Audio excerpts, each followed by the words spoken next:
Welcome back to E-Erotic the brand. Hi, it's Eden Lee Middleman, your host and favorite dating and sex coach. Today we're going to be talking about how to dirty talk in the bedroom.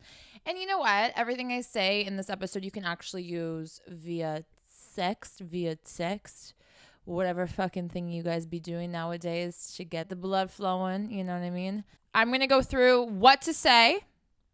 Just going to get you guys stimulated a little bit in the mental. The 3 categories of dirty talking. Yes, it is a science. How to say it and when to say it and how often, because there's a fine line. There's a fine line that you keep walking right through and can ruin the entire mood and moment. Not everybody actually fucks with the vocalization station in the bedroom because it makes them feel uncomfortable, or they just rather focus on what's in front of them, what's going on, and all of that stuff. Some people just prefer a little bit here and there, and some prefer a whole fucking thesis. All right? I don't get the thesis and I don't get the silence. Really. You know, there's got to be some sounds. If you're not comfortable with talking in the bedroom, that's fine. Are we moaning when it gets good? Keep in mind that this is the only form of communication you have really in the bedroom if you're not going to be formulating sentences. So if you're not moaning when things are good, do not expect that man or woman to know what the fuck to do with you, because it's just like, bitch, I don't know your body the way you know your body, especially if this is a new sexual partner. Make it be known what feels good. You know, don't stop. That's a basic that you can always have in your little arsenal. That feels so fucking good. Even using the word fucking when you're in bed, woo. It just always does something. It just always does something when you're already hot and horny, you know? So just throw in a little swear word. Like, we're gross and we're nasty. Like, we can have a dirty mouth here. And if you watch my channel, you love a dirty mouth, okay? Don't you lie. If you're full blown into the dirty talk, or you want to get into it, but you don't know if your partner is, that's a conversation you need to have. Okay, let's have a nice conversation before we get dirty with the conversation. That's okay to bring up, even when you're sexting. Be like, what do you want me to say in bed? And if they're just giving you not really much, then just take that with a grain of salt and use it for next time. Use the knowledge for next time, okay? Know that they don't really explore that avenue. They don't really know if they like it. They're not really sure. So you got to go easy. You got to do very far and few in between. You know what I mean? But if they're just like, I want you to tell me what you want me to do to you, and I want you to look at me when you do this to me, and I want you to say this, and I want you to do, like, then you know that they're most likely into a little bit of the vocalization in the bedroom, if not a lot, okay? If somebody's not into vocalization, doesn't mean that they're bad in bed, doesn't mean that they're not freaky, that they're not kinky. I've been and met and spoken to a few people who are just as nasty and fun and crazy, quotation, in the bedroom as ones that do like to talk. It doesn't mean that you're better or more comfortable or not. This is why most people avoid vocalizing in bed and not talking dirty in bed than actually just going balls to the wall with it, because it is kind of hard to like unhear something, you know? Like, if you just fucking threw some random weird shit or are demanding me to do something that I'm not comfortable with because we don't know each other like that, or like that's just your fantasy and you haven't run it by me, baby. Like, I'm kind of like, whoa. Almost everything I say when it comes to the bedroom, start from 0, then go to 1, then go to 2, then go to level 3, then work your way up before you get to 100. Test the waters. And if you test the waters and you're pretty confident because it's being received well, then you can skip a few levels, you know, but we're still not going to jump from 0 to 100 when we have no fucking idea. Before you start exploring in the vocalization department with your partner, with yourself, when you're masturbating, that's a great way to start. Think about the things that you like. What is the general narrative that you enjoy in the bedroom? Do you like being a sub, being a dom? Whatever you like in the bedroom, I want you to zoom in on it. Do you like the role play? Does that include a lot of, talking? Usually it does. Okay, what kind of role play? Okay, what kind of situation scenario? What kind of questions turn you on? What kind of compliments turn you on? What do you want to hear in the bedroom, and what do you want to say in the bedroom? These are things that you need to know before you dive into this. A lot of great sex can only occur if you've got the education. The education is far more than just the male and female anatomy, generally speaking, or the pleasure points or the erogenous zones. It really highlights what the fuck do you know about yourself? Because it's just self-exploration. It really teaches you so much about you that you wouldn't normally go into. So if you don't know what narrative you like in the bedroom, that is something that you need to work on. Hold off on the vocalization. You can test the waters a little bit. You know, I don't think there's anything wrong with that. If it's super basic, if it's compliments, everyone likes to hear a compliment or two. Talk to the partner that you're with and see what their vibe is. Maybe get some ideas from them. Fantasize, think about those things, and see what turns you on. I'm sure you know more or less what gets you going. So focus on that. So next time you masturbate, your homework is start to use your mouth. If you are in a private space, I know it can be awkward, figure out what you would say. If not, think about it in your head and masturbate to that and see how it makes you feel and see what this imaginary person in your mind is saying to you and what you would say to them. Sexting is a great way to understand your partner as well as to understand what you're comfortable with. Although we know this, a lot of people fucking sext and they're like, I'm gonna fucking destroy that pussy. No. And then like when you show up to the dick appointment, it's a dick appointment. Get it? Dick appointment and disappointment, dick appointment. Did I just do something there? Holy shit. It becomes a total fucking disappointment because in reality, would you actually do that or would you actually say that? So you need to know when you're exploring your mind and yourself and your partner, what is a fantasy that is going to stay a fantasy? And what is something that you can involve in practice that is comfortable for you and comfortable for your partner? There is a fine line between the two of these, and some people don't know where that is. So know what is just meant to be a fantasy and what you can do in person with your person. You can start the dirty talk on there. You can start the dirty talk on the phone. You know, like, oh, I'm just thinking about this. Like, what are you thinking about? What turns you on? Just saying it is hot. Don't overthink it when it comes to dirty talk. Just say what gets you going. You know, start modestly, like, you know, oh, I'm just thinking about like you kissing my neck and taking off my clothes right now. Start with there. You know, that's very like basic stuff, of course. You can get more graphic and detailed. We're on YouTube here. We're on the podcast here. I got to be careful with what I say to a degree, even though I usually don't follow the rules and get demonetized, so it doesn't really matter. But I'm trying my hardest. So don't tempt me. Don't tempt me. And then you can say, you know, I'm thinking about your doing this. I'm thinking about doing this to your this. And I love when you and I, you know, just stating that, just like role playing in your head or like writing out what you did last time that turned you on is dirty talking. Okay. So you can do it. It is not something that has to be like super creative and super gnarly, especially when you don't know their narrative. This is your safe zone. Okay. So stick to this. You can say that in the bedroom as well. So when you're in the bedroom, you can say, fuck, I love when you, like when you do this, you know, and say what it is that he's doing in that moment or she's doing in that moment. Or like you're so fucking hot when you do this or when you look at me like that or whatever. When you compliment too, just a side note, a little psychology 101 here. Usually when you compliment someone on something good that they've done, they want to do it again. Positive reinforcement. So when you are dirty talking and you say it like cool and modestly. Say it once, twice. Trust me, a compliment registers really loudly in people's heads. No matter what, you don't have to say it multiple times. If they don't do what you kind of are hinting that you'd like them to do by complimenting it, maybe they're just not comfortable anymore doing that. So keep that in mind too. This is about learning human beings, learning social cues, and being mindful and aware of it. Complimenting is a great way of dirty talking. So when you are frozen, compliment something that's hot, like your ass is looking so, you know, so fucking good right now, or like whatever the fuck, however the fuck you want to say, you know? Another form of dirty talking is anticipation. So with these categories, you guys are going to get ideas of what to say in the bedroom that will make you a good dirty talker. Because if you stick to these guidelines more or less, you're always going to have something to say and it's always going to be sexy.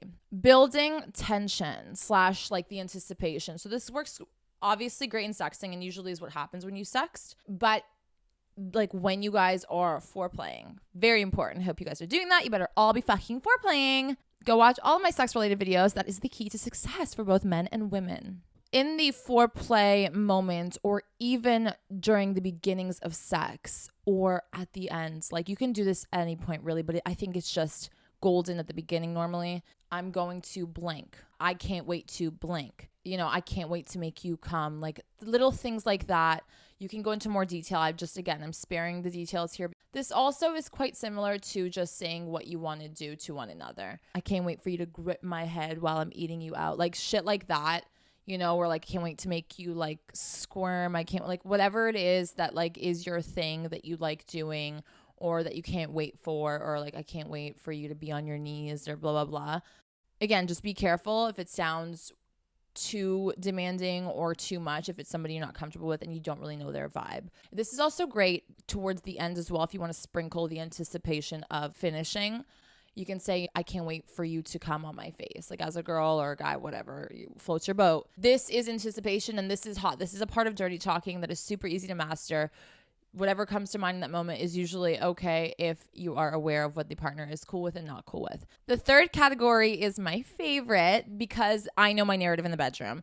I love being submissive in the bedroom and in the bedroom only. And so demands are like my favorite category of dirty talking, you know? So that's basically my man would be demanding me to do certain things, or I would beg to do certain things to him, for him. Now, it's not like, get on your fucking knees, bitch.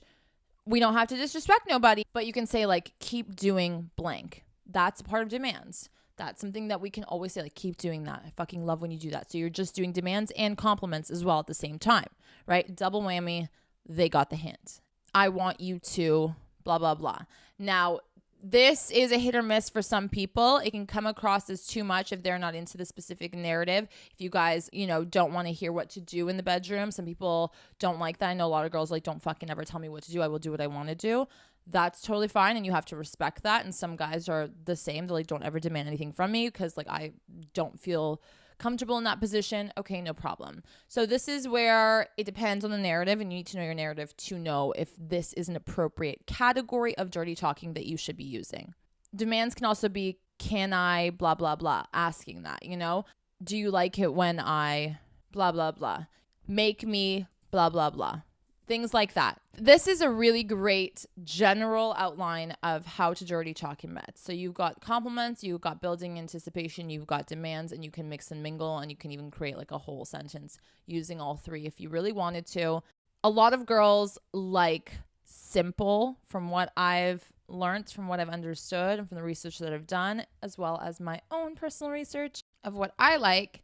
Do you like to make daddy happy? Like yes or no questions like that where the man takes charge and does the dirty talking for you and you can be involved in it by saying, yes, I do, daddy, or whatever. So you're both dirty talking. You're setting each other up for success.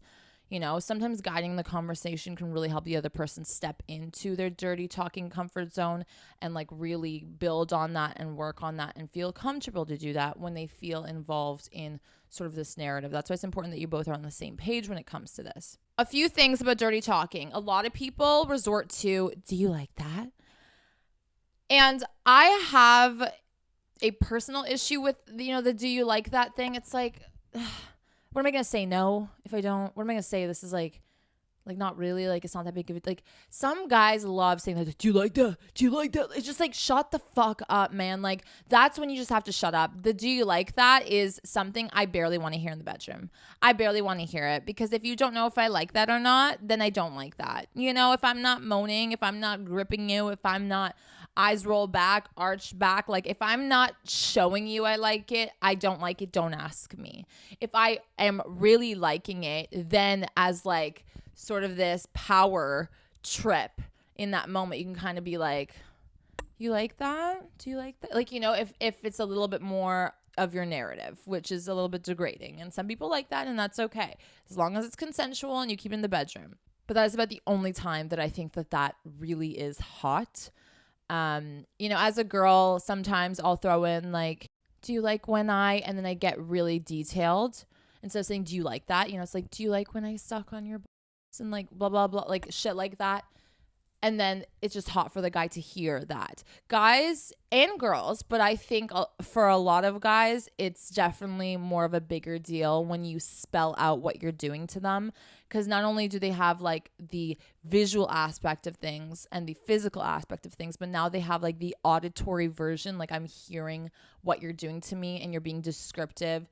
And it really is hot for a lot of people. Again, not just guys, but I've noticed it really does trigger a lot of guys in the best way possible. Just being kind of specific and explicit about what you're actually doing even in that moment is considered dirty talking. Don't overthink it. People are like, let me tell you the hottest things to say in bed. Bitch, it ain't hot for everybody, and I'm so sick and tired of everyone generalizing everything and like using the very basic sentences that I've heard 700 other people say. You know, not interested. Not that I've fucked 700 other people. Take a fucking chill pill, Johnny, in the fucking comments. But it's the same old thing. And after a while, it's not as hot or special anymore. That's why. Take it easy. You don't need to be talking the whole time. You say it when you want to spice it up in that moment. You say it when it makes sense. You say it even in the moment, like you don't know what you want to do, like, or you're about to come. Where do you want me to finish? Like sometimes if the girl is into calling the shots in the bedroom, that's a good, way of doing that. Or if you're more dominant, you call the shots and say, get on your knees. I want to finish on your face. Or like, I'm going to finish on your face or whatever. Just focus on what feels good. Just focus on what turns you on. This goes hand in hand with confidence in the bedroom. If you are not confident in the bedroom, you are going to be hesitant with dirty talking. You might not even want to do dirty talking because you're not confident enough to do it. Truthfully, and that is a big obstacle that I faced at the very beginning of, me stepping into me as a sexual being and being open to that idea even. I was uncomfortable until this very day. I don't talk a lot in the bedroom. I just say it when I know it's the right time or when I feel like I want to, and when I want my man to talk. So I'll ask him a question or I'll say something sexy and he'll have a response to it, and that'll just do something for me. We kind of signal to each other when we want to talk by one person just being the one to first start and talk or say something in that moment, And it doesn't get awkward when there's no response or when you're done, or like you can kiss if you're like done talking, just as like a signifier, but without being rude, and just continue fucking. There are ways to go about this. You do not have to constantly do it all the fucking time. A few big no's to remember. Don't ask, like I said, do you like that every 5 minutes? I had a guy ask me, like, I don't even know how many fucking times. And I'm not even joking. After like 3 times, I was getting turned off. I was like, are you insecure? Do you know what I mean? Like the most unattractive thing is insecurity and showing it at that. So I was like, fuck off. Like, this is too much. Like, and I wasn't responding. He's like, you like that? You like that? No. You clearly like it. I'm starting to not like it no more, buddy. Get the hint, Like I stopped talking. Like I'm just. When someone stops talking or doesn't respond to your shit, just take it like they don't want to talk no more and just continue doing what you're doing. Sometimes you need to learn how to understand the human beings that you are making the fucking with. Okay? Please. Like social cues, my friends. This is where a lot of us lack. And I don't get it because you're a human being. So just reflect on yourself a little bit. We're not all that different from one another. So I don't know. Another thing to stay clear of is voice. Please, please, please be mindful. Please don't change your voice. Like people, I don't know, guys, if you can maybe leave in the comments or share some funny stories about, maybe some dirty talking gone bad. But, I had an experience where some guy suddenly, it was like borderline to him trying to have an accent. I don't know. I knew he wasn't even doing it intentionally. He was like, yeah, you like he started to like make this voice, and I was like, oh, what? Who the fuck am I fucking? Like, what? That ain't you. That does not sound like you. What's going on? It was very strange. So be careful to not like over exaggerate to like try and make yourself sexier by changing your voice. It's just weird. Unless you're role playing, it's just fucking weird. And do not be role playing without letting the other partner know that you are role playing, because shit can get fucking awkward and weird. Dry like the Sahara Desert in 2.5 seconds. Inverted boner. Like, you never fucking know. We're not interested. Do not do that. It's weird. I've said this in one of my sex-related videos. Noises, if you're not going to dirty talk, just be careful that you don't sound like a dying animal in the bedroom. You know what I mean? Like, just moan, groan, heavy breathing, fine from time to time here and there, baby. But if you sound like you're fucking dying, no. Ladies too, tone it down. Less is more. Because when you do moan, it's like, oh fuck, she just like moans. Like I recognize that. Like I hear that. Like it stands out. If you're just like the whole fucking time, it's annoying. Guys like it for 2.5 seconds and it's like, shut the fuck up. I'm giving you guys some general, don't do it, stay clear, be mindful. You're welcome. I hope this got the mental juices flowing. I hope this gave you guys some ideas, some directions, maybe inspiration on dirty talking bed, going there, trying something new out, having this conversation with your partner. It is very important. It really does elevate the sexual experience if it's done right, and if you have an open partner to doing that, if you have a narrative that you guys are sticking to. I know for me, it definitely can be the reason why I'm about to fucking come, because I'm like, holy shit, that's so fucking hot. Like there is nothing hotter than having this sexy banter or, again, compliments or demands or this anticipation of things that you guys are going to do, want to do, or are doing that really elevates the fucking experience. Again, I always tell you guys, if you want to be good in bed, stimulate as many senses as you possibly can, moderately and slowly, work your way up there so you know that you're doing the right thing with the right partner and all of that. But you also want it to be enjoyable, and you don't want to be overthinking and like fucking making sure everything is like perfectly aligned. You have another partner in that bedroom to share that responsibility with, where you guys are both actively putting effort into making the sexual experience beneficial, happy, healthy, fun, and sexy for both of you. And in order to do that, you both have to make sure that you've had adequate information learned about one another. That's why one night stands, my friends. That's why casually fucking will not give you the best sex of your life. And dirty talking is not something I encourage you do if you don't know the person's vibe, and you probably don't because you barely know them. You see how this all just adds up? Okay. Thank you guys so much for watching. I hope you enjoyed this. Leave any of your tips, any of your horror stories about dirty talking gone bad down below. We all could use a fun laugh. We all could use a lesson to learn, some inspiration, help the community. Thank you for watching. Don't forget to give this video a thumbs up if you enjoyed it. Subscribe to my YouTube channel. It does mean a lot to me. It helps me out so much. Hit the bell for notifications so you don't miss any more of these videos. It is free. Okay? It is fucking free. And make sure you're following my podcast anywhere you listen to podcasts. This is available on Google, Amazon, Spotify, Apple, wherever else. I'm sure it's on there somewhere. Give it 5 stars. Okay, large and in charge, sexy, 5 fucking stars. If you want your sex life to just get better and better, this is your sign. This is what you need to do. Tara at TikTok said so. I love you guys. Thank you for listening and spending time with me, and I will see you back here very soon.